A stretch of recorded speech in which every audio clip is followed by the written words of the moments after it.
CPR 13.1 is concerned with the procedure for setting aside or varying judgment entered under Part 12, default judgment.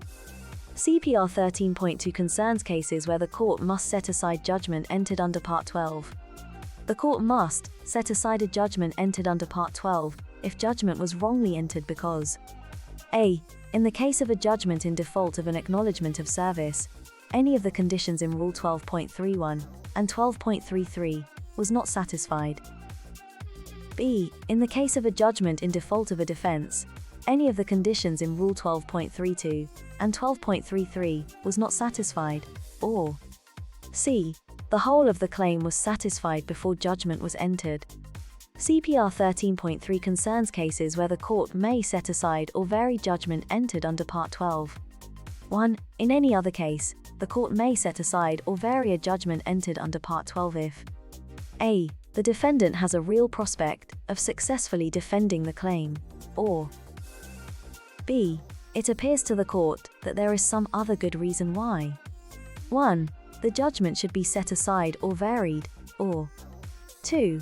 The defendant should be allowed to defend the claim. 2. In considering whether to set aside or vary a judgment entered under Part 12, the matters to which the court must have regard include whether the person seeking to set aside the judgment made an application to do so promptly. Rule 3.13 provides that the court may attach conditions when it makes an order.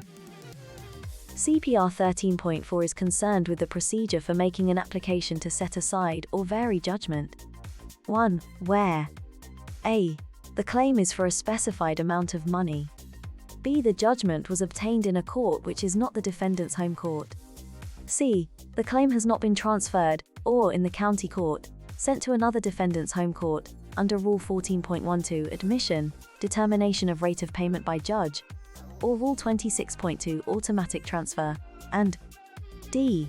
The defendant is an individual, and in the High Court the court will transfer, or in the county court, the court officer will send, an application by a defendant under this part, to set aside or vary judgment to the defendant's home court. 1b. Where a. The claim is for a specified amount of money.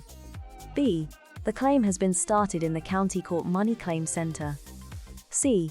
The claim has not been sent to a county court hearing center, and d. The defendant is not an individual. An application by a defendant under this part, to set aside or vary the judgment, will be sent to the preferred hearing center. 2. Paragraph 1 does not apply where the claim was commenced in a specialist list. 3. An application under Rule 13.3, cases where the court may set aside or vary judgment, must be supported by evidence. 1c. If a claim is sent to a preferred hearing center, pursuant to paragraph 1b, any further correspondence should be sent to, and any further requests should be made at, the hearing center to which the claim was sent.